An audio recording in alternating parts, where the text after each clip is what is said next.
Year over year, inflation has dropped all the way down to 2.9% this past month, down from a high of 9.1% in the summer of 2022. This on the surface appears to be good news as we all move closer and closer to the Federal Reserve's 2% goal. But have these gains in inflation come at too steep a price to the United States economy? New data shows that the answer to that may in fact be a yes. A major recession indicator, the SOM rule, is officially triggered as unemployment rises to hit 4.3%. And housing inventory in South Florida continues to remain high, leading to stagnating prices for single family homes and falling home prices for townhomes and condominiums.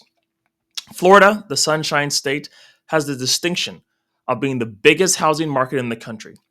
It is a bellwether state, consistently attracting people from across the globe due to its significant tax advantages, pristine weather, and strong economy. When it comes to real estate, as Florida goes, so the country goes.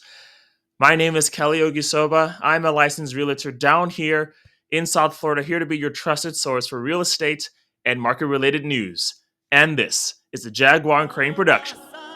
Quando a saudade bater, cê vai chorar, vai beber, vai ligar, querendo voltar. DJ Lucas Beats. Eu vou falar que não quero, beijando sua boca, falar que te odeio, tirando sua roupa, mas em quatro paredes, num quarto escuro, você vai ouvir o eu te amo por segundos. Eu vou falar que não quero, beijando sua boca, falar que te odeio, tirando sua roupa, mas em quatro paredes, num quarto escuro, você vai ouvir o eu te amo por segundos. Por segundo. Welcome back, everyone. If you are interested in learning more about the U.S. economy, or you're interested in purchasing a home as a primary residence or as an investment property, or you're wondering whether or not now is a good time to sell your home, then you have come to the right place. We provide monthly market updates on the U.S. economy and the housing market to help folks quickly digest the latest and greatest trends in the industry. If you're a South Florida resident or looking to move to South Florida, you will find these videos particularly helpful as we provide monthly updates near the end of each video with the latest batch of market data about the South Florida real estate market. If you are new to this channel, please take a moment to like, subscribe, and hit that notification bell. It will help this channel grow and expand our reach out to more viewers by using the YouTube algorithm to our advantage. Thank you so much, and I appreciate your support. Let's begin with the news of the day. CPI cools to 2.9% for July. This cooling marks the first time the CPI, the Consumer Price Index, a measure of the average change over time in prices paid by consumers, has edged firmly below 3% since early 2021. And core inflation, which excludes volatile food and energy items, sits today at 3.2%. That's a 3-year low. The inflation we see today is largely driven by the cost of transportation services such as auto insurance and the cost of housing and shelter. Maybe people's rents have been going up. Both of these have ballooned by 18 and 13% respectively since June of 2022. But net, price movements in other favorable categories from used cars and medical care has been enough to offset the disfavorable categories, and inflation has been trending downward. Though it's taken some time, the effect of higher interest rates set by the Federal Reserve has worked its way through the U.S. economy since rates were first hiked in the March of 2022. Higher rates have raised the cost of borrowing for both small and large businesses alike to grow and hire employees. It's made it more expensive for consumers to finance new home purchases, new car purchases, and it's made credit cards much more expensive and difficult to pay off. This, along with the shrinking of the federal balance sheet, has done a great job in tightening the money supply currently in circulation and slowing the U.S. economy, which in turn has brought down inflation.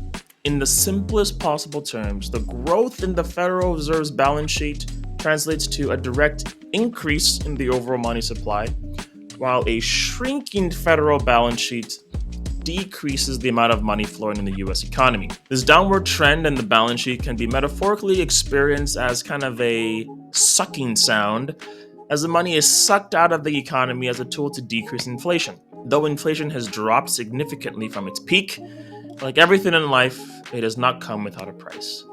There is always a trade-off.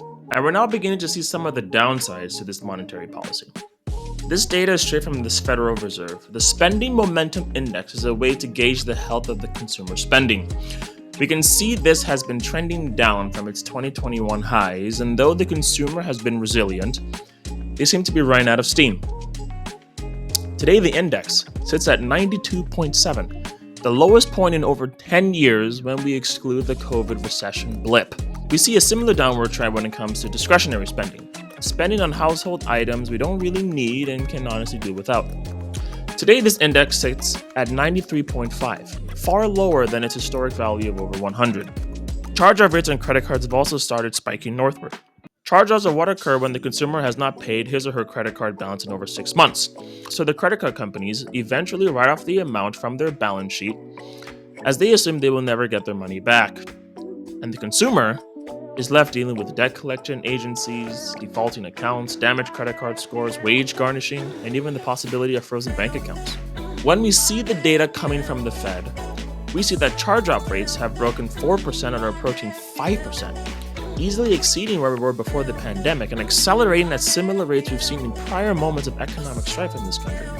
And the JOLTS data, when we look at the JOLTS report, the job opening for labor turnover survey from the U.S. Bureau of Labor Statistics, is showing some very concerning data with today's labor market. American employers aren't hiring the way they used to.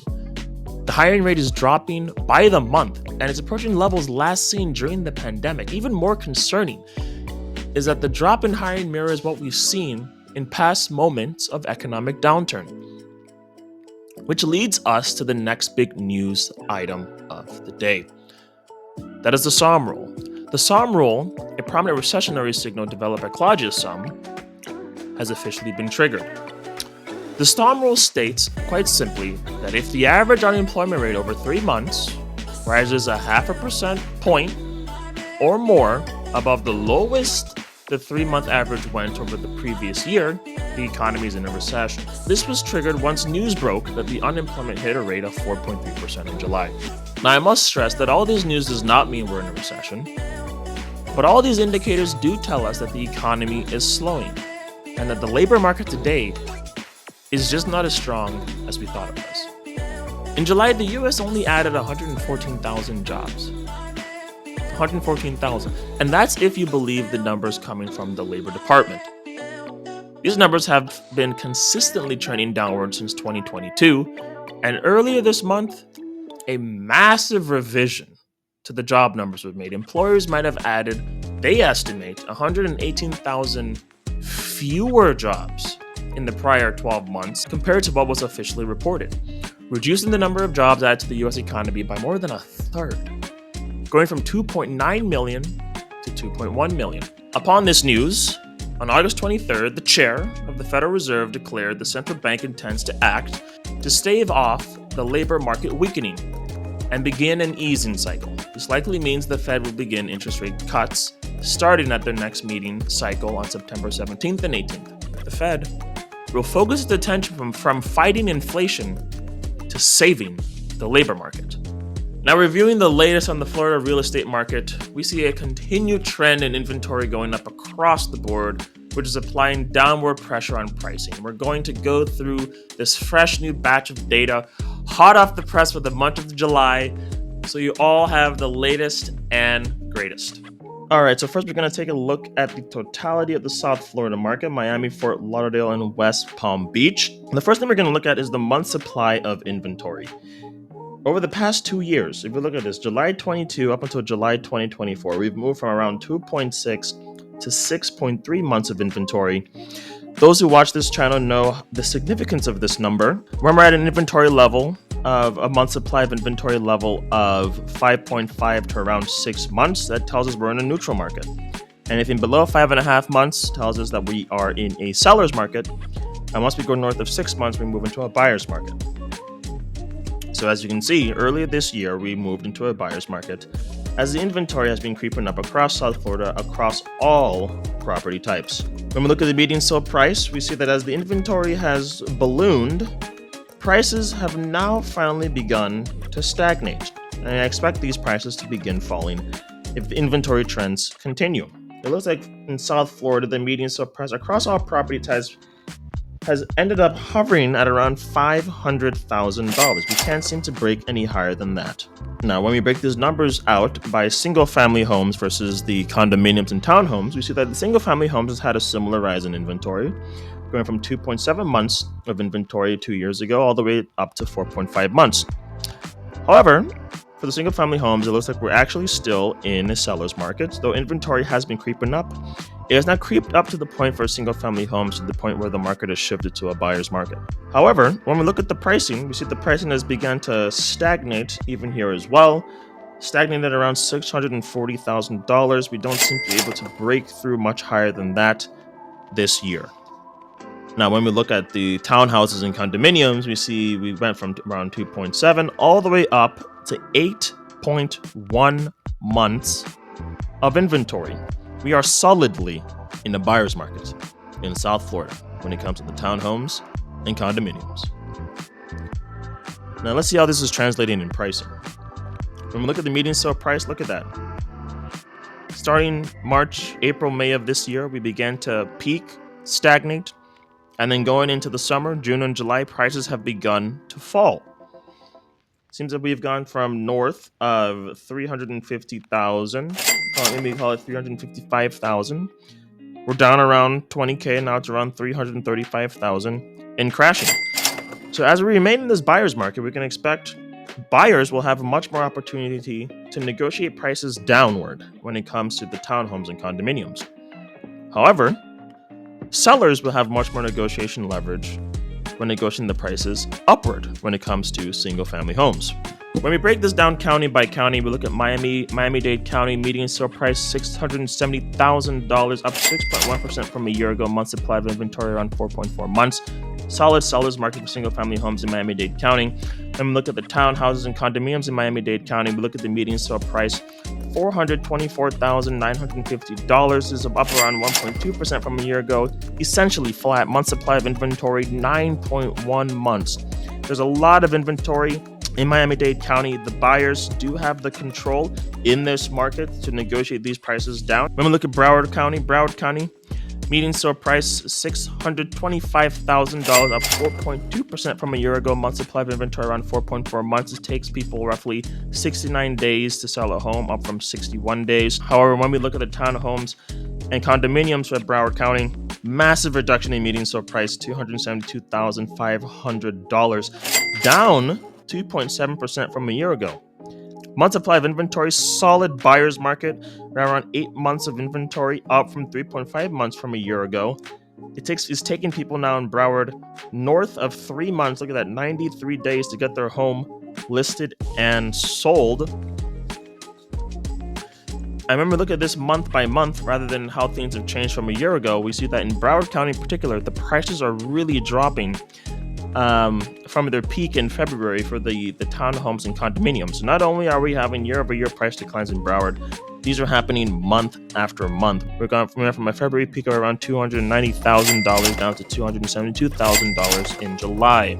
When we shift over to Palm Beach County, my county, Palm Beach County, median sale price for single-family homes, $644,500, up 7.4% from a year ago. Month supply of inventory, we're looking at 4.5 months, up from 2.9 months from a year ago. It's taken us about 80 days to list and sell the average single-family home in this county. When we break this down into the townhouses and condominiums, median sale price, we're looking at about half of that. We're looking at $320,000, or around flat from a year ago, up only 1.6%. Month supply of inventory, strong buyer's market. We're looking at 7.0 months. Homes are also taking about 3 months to list and sell in Palm Beach County for those townhomes and condominiums. When we look at this month by month, we see that prices peaked earlier this year, back in March and April. Looks like around $340,000, and then began dropping. So it looks like we have a similar trend here. Prices began to stagnate and eventually started dropping as that buyer's market took hold and people became aware of it and they started negotiating those prices downward. I've gotten some feedback on my videos that folks would like to see Martin County. Martin County is a county where we do not have a lot of closed sales, both for the single-family homes and townhouses and condominiums, but I felt it would be worth sharing what's going on in this county. So Martin County median sale price $570,000 is down around 6.6% from a year ago.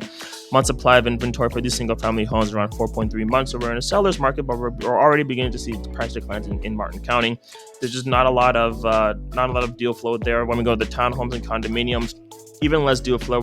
79 deals is down 20% from a year ago. Median sale price, we're looking at $287,625, down around 3% from a year ago. Month supply of inventory, we're looking at 6.5 months.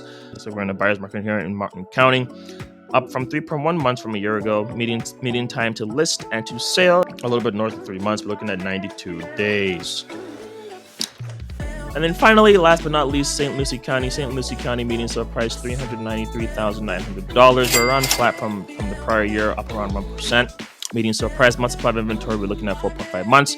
Still in the seller's market there in St. Lucie County. When we look at the townhomes and condominiums, we're looking at median sale price $297,908, up around 2.7% from a year ago. Month supply of inventory, we're looking at 7.7 months. Up from 4.5 months from the year prior. Median time to list and sell a home, looking at around 4 months, 116 days to get your townhomes and condominiums sold up in St. Lucie County. All right, everyone, that is it for the news. If you enjoyed this video, I recommend that you take the time to watch some of my other videos. We upload these videos once a month, right after we get the fresh new data from the Florida market. I hope this video was helpful to both buyers and sellers alike, and I hope you all join me next month for my next upload. Thank you very much, and I wish you all the best. Happy house hunting. Baby, 1+1 now you only when you chop at you. Baby, oh yeah, make we do paradise, not me and you.